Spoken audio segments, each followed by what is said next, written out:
I expected I would have to go to jail, but I don't know when and for how long.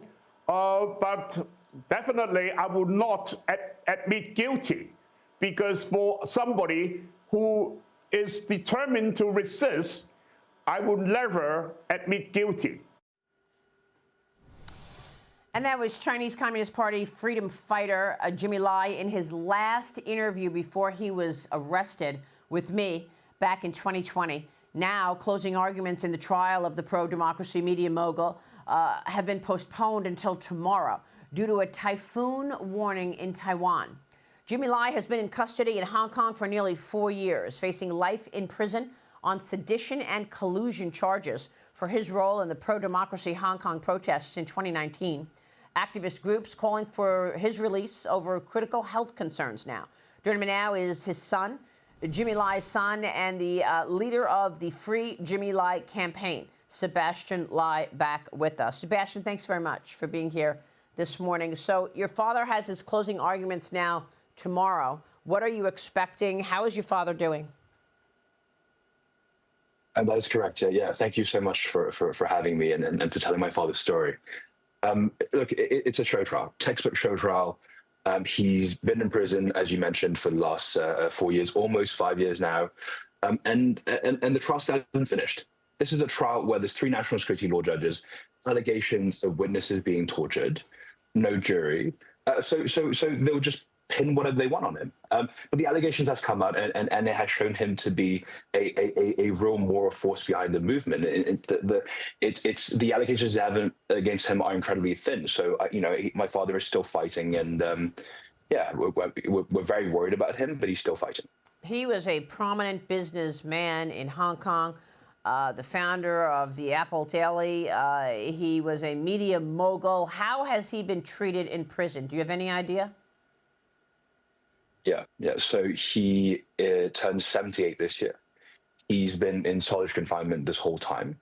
So 14 days of solitary confinement is considered prolonged solitary confinement and can be considered a form of torture. He's been in there for 1,600, almost 1,700 days now. He at his age, he's being kept in a little concrete cell by himself.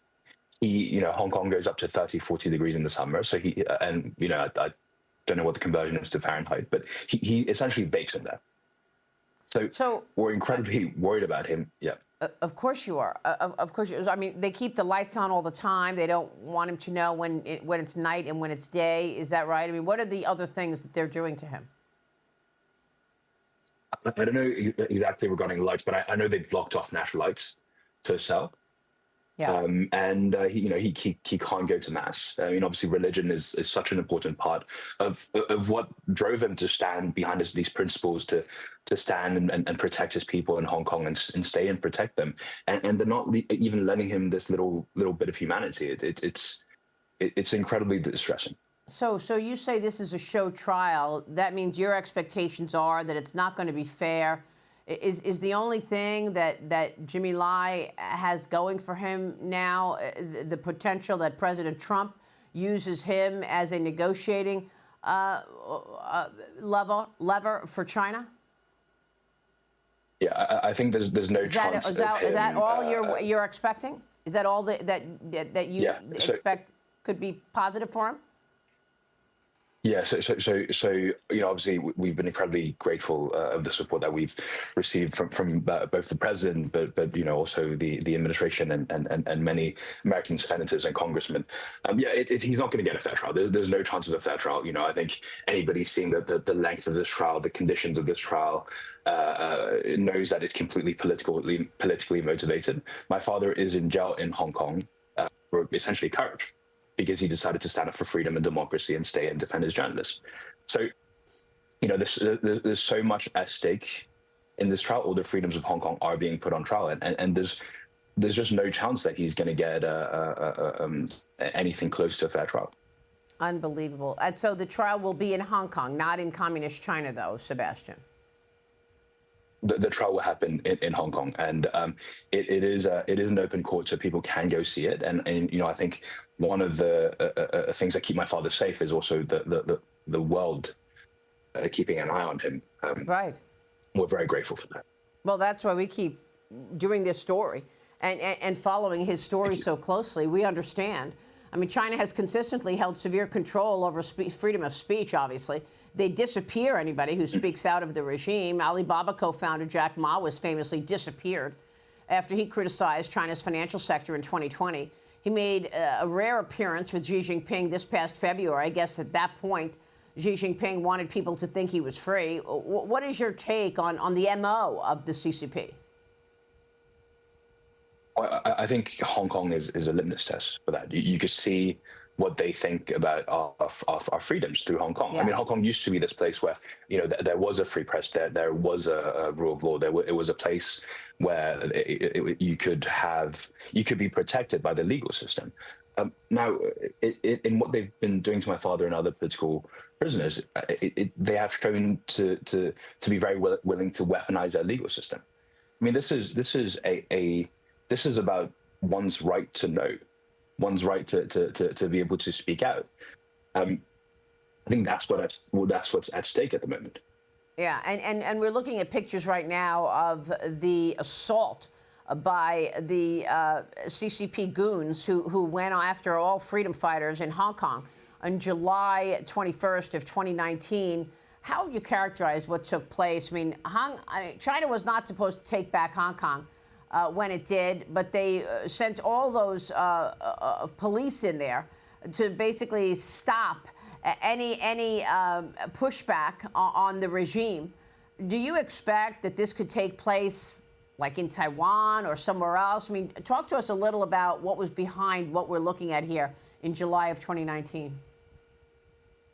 I think many people around the world were incredibly moved by the spirit of Hong Kong. You know, all these people going out and campaigning for a better future for their children. And, you know, obviously there was some violence on both sides, but it was a real minority. Like, you know, there was on one day 2 million people came out and campaigned peacefully in Hong Kong. And you know, as you can see from the images there, that's how many of these people were dealt with pepper spray, with tear gas canisters. I mean, yeah. It was a really brutal crackdown. But I think what's been as brutal, if not more brutal, is what's happening now in the silence. You know, they sent 500 people to raid my father's newspapers. They've imprisoned more than 1,000 pro-democracy protesters, protesters who all they wanted was democratic freedom, the ability to elect a leader in Hong Kong. Nothing controversial, nothing crazy. Yeah, and yet the CCP has the nerve to allow people to believe that Hong Kong is free and cattle goes public there, and you've got American banks like J.P. Morgan and Bank of America taking public this battery company that is tied to the Chinese Communist Party and the People's Liberation Army, and as if it's, you know, some international trading hub or capitalist hub. Meanwhile, we're looking at these pictures of CCP goons taking people down with tear gas. Are you kidding me? Yeah. I mean, Hong Kong used to work because of the very rule of law that made it into such a vibrant and safe place to do business. That is gone. That is gone now. And I think, you know, obviously a lot of people are leaving. A lot of people are voting with their feet. But it's a decision to all these, you know, major multinationals whether they feel comfortable sending their employees there. Because if you voice support for democracy, you could very well end up in prison. Every Wall Street firm, every American business should be understanding what's taking place in Hong Kong and what has taken place since 2019. These pictures are critical to watch. Sebastien, thank you very much for being here. We will say a prayer for your father and his closing arguments, which now are happening tomorrow. Do you believe that it was because of a typhoon warning in Taiwan that they pushed the closing arguments to tomorrow? It was actually quite an emotional moment, because even though Hong Kong was being rained on by this typhoon, there were so many people that were waiting outside to see my father. So there's these beautiful pictures of all these people lining outside, and it just shows that what my father did matters. You know, it shows that people care about a man who's given everything he has for his principles and stand and defend his people. That's right. Sebastien, thanks very much. We'll be watching the developments. Thank you, sir. Thank you so much for having me. Pray for your father, Sebastien Lai, joining us. Stay with us. We'll be right back.